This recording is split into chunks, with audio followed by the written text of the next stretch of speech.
வணக்கம் நண்பர்களே. முயற்சி உயர்வு தரும் என்பதை இந்த வீடியோவில் பார்ப்போம்.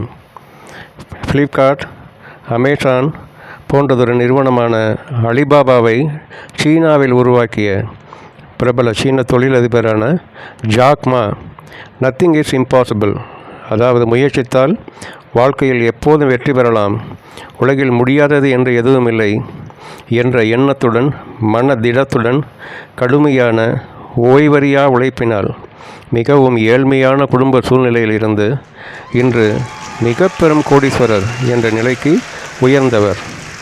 அவர் தன் 26 வயதில் KFC வேலை, போலீஸ் படை வேலை என மற்ற விண்ணப்பித்த இதர 30 வேலைகள் உட்பட எல்லா வேலைகளுக்கும் தகுதி இல்லாதவர், பொருத்தமில்லாதவர் என பலமுறை நிராகரிக்கப்பட்டவர்.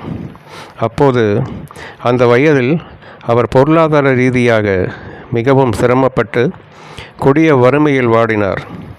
வாழ்க்கையை சமாளிக்க, வேண்டிய வருமானத்தை சம்பாதிக்க அவர் காலையில் நியூஸ் பேப்பர் போடுதல், பேக்கரியில் வேலை பார்த்தல், நைட்டு வாட்ச்மேன் வேலை பார்த்தல், ஆங்கிலம் கற்பித்தல் என பல வேலைகளை பார்த்து வந்துள்ளார்.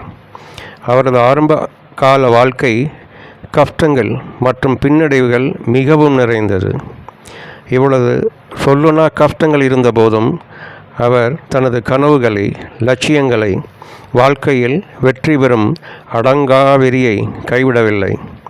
வாய்ப்புகள் இல்லாத போதிலும் வாய்ப்புகளை அவரே தேடிச் சென்றார். தனது வாழ்க்கை குறிக்கோளை அடைய வாய்ப்புகளை அவரே உருவாக்கி கொண்டார்.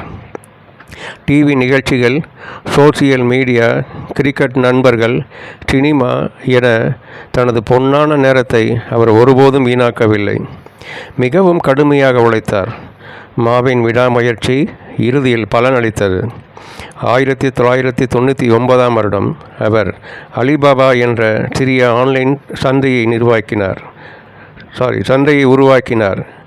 அவரது தொலைநோக்கு பார்வையும் உறுதியும் அதை உலகின் மிகப்பெரிய காமர்ஸ் தளங்களில் ஒன்றாக மாற்றியது. அவர் தற்போது 60 வயதை எட்டியுள்ள நிலையில் ஜாக் மாவின் இன்றைய நிகர சொத்து மதிப்பு 26 பில்லியன் அமெரிக்க டாலராக உயர்ந்துள்ளது. அதாவது தற்போது 2 லட்சம் கோடி மதிப்புள்ள சொத்துக்களுடன் சைனாவின் 7வது பணக்காரராகவும் உலக அளவில் 45வது பெரும் பணக்காரராகவும் திகழ்கிறார்.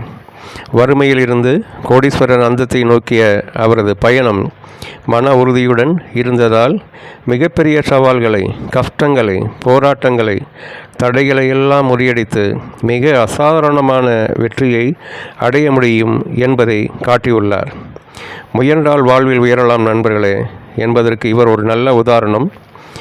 நமது முன்னேற்றத்திற்கு, வாழ்வில் மிக உன்னதமான உயர்வான நிலையை அடைய நமது குடும்ப சூழ்நிலையோ நமது ஏழ்மையோ ஒருபோதும் காரணமாக எப்போதும் இருக்க முடியாது. முயல்வோம், முன்னேறுவோம் நண்பர்களே. மிக்க நன்றி. வாழ்க பல்லாண்டு.